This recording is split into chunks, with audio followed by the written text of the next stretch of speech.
یہ ریڈیو صدائے حریت جموں و کشمیر ہے محمد طارق اپڈیٹس کے ساتھ۔ پوری دنیا میں ہفتہ یکجہتی کشمیر منایا جا رہا ہے۔ سوئٹزرلینڈ کے دارالحکومت برن میں کشمیری بھائیوں کے ساتھ اظہار یکجہتی کے لیے پاکستانی سفارت خانے میں 5 فروری کو ایک سیمینار کا اہتمام کیا گیا ہے، جس میں سوئٹزرلینڈ میں مقیم پاکستانی نہتے بے گناہ کشمیریوں، بھارتی فوج کے بے پناہ ظلم و تشدد، غاصبانہ قبضے اور کشمیری عوام کی حق خود ارادت کے لیے اٹھی آواز کو دبانے کے لیے لاک ڈاؤن اور قتل عام کی بھرپور مذمت کریں گے۔ امریکہ میں پاکستانی سفیر اسد مجید خان نے پاکستانی امریکہ ڈاکٹروں کی تنظیم سے فیلاڈیلفیا میں خطاب کرتے ہوئے کہا ہے کہ پاکستانی کشمیری عوام کے ساتھ 5 فروری کو بھرپور یکجہتی کا اظہار کر کے دنیا پر واضح کریں گے کہ کشمیری عوام کی سیاسی، اخلاقی اور سفارتی حمایت جاری رکھی جائے گی۔ ہیمبرگ جرمنی میں مظلوم کشمیری عوام کے ساتھ اظہار یکجہتی کے لیے گزشتہ روز ہیمبرگ اسٹیڈیم میں ریلی منعقد کی گئی۔ پاکستانی اور کشمیری کمیونٹی انسانی حقوق کی سرکردہ تنظیموں نے مظاہرے میں بھرپور شرکت کر کے بھارت کے ظلم و بربریت کو اجاگر کیا ہے۔ مقبوضہ کشمیر کے عوام سے اظہار یکجہتی کے لیے کشمیر کونسل یورپی یونین 4 فروری کو یورپین پارلیمنٹ کے سامنے یکجہتی کیمپ لگائے گی۔ جماعت اسلامی پاکستان کے زیر اہتمام 5 فروری کو یوم یکجہتی کشمیر پورے پاکستان میں جوش و جذبے کے ساتھ منایا جائے گا۔ بھارت نے اپنے دفاعی بجٹ میں 6% اضافہ کرتے ہوئے آئندہ مالی سال کے لیے لگ بھگ 34 خرب مختص کر دیے ہیں۔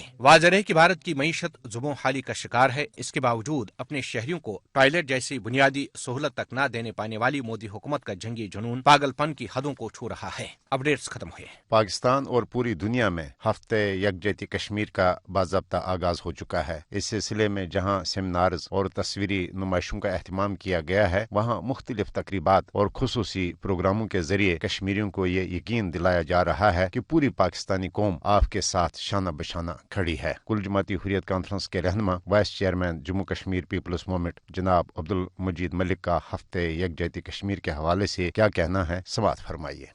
آج سے ہفتہ یکجہتی کشمیر کا آغاز ہو چکا ہے۔ پاکستانی عوام اس دن کو بنا کر یہ پیغام دیتی ہے کشمیری بھائیوں کو کہ وہ اس آزادی کی جنگ میں تنہا نہیں ہے، بلکہ پاکستان کا بچہ پاکستان کی حکومت، پاکستان کی اپوزیشن، سیاسی سماجی اقلیتیں سارے اس بات پر متفق ہیں اور یہ چاہتے ہیں وہ کہ کشمیری سے کیا گیا وعدہ پورا کیا جائے، ان کو قوم متحدہ کے قراردادوں کے مطابق حق ملے جس کا وعدہ حکومت متحدہ نے کیا ہے۔ لہذا اس سال اس کی اور اہمیت یہ بڑھ جاتی ہے کہ 5 اگست کو بھارت نے دفعہ 370 کو ختم کیا، 35A کو ختم کیا اور اس سازش کا بیج بویا۔ دوبارہ صدر ایجنڈا ہے کہ یہاں پر مسلمانوں کو اقلیت میں لایا جائے اور پھر رائے شماری کرایا جائے، اپنی مرضی کے نتائج حاصل کیے جائیں۔ لہذا پاکستانی عوام اور کشمیری عوام کے دل ایک دوسرے کے ساتھ رکھتے ہیں، کوئی دنیا کی طاقت انہیں جدا نہیں کر سکتی ہے اور اس مشن کو پائے تکمیل پہنچانے کے لیے ایک نسل قربان ہو چکی ہے کشمیریوں کی۔ یہ تھے vice chairman Jammu Kashmir people's movement جناب عبدالمجید ملک صاحب۔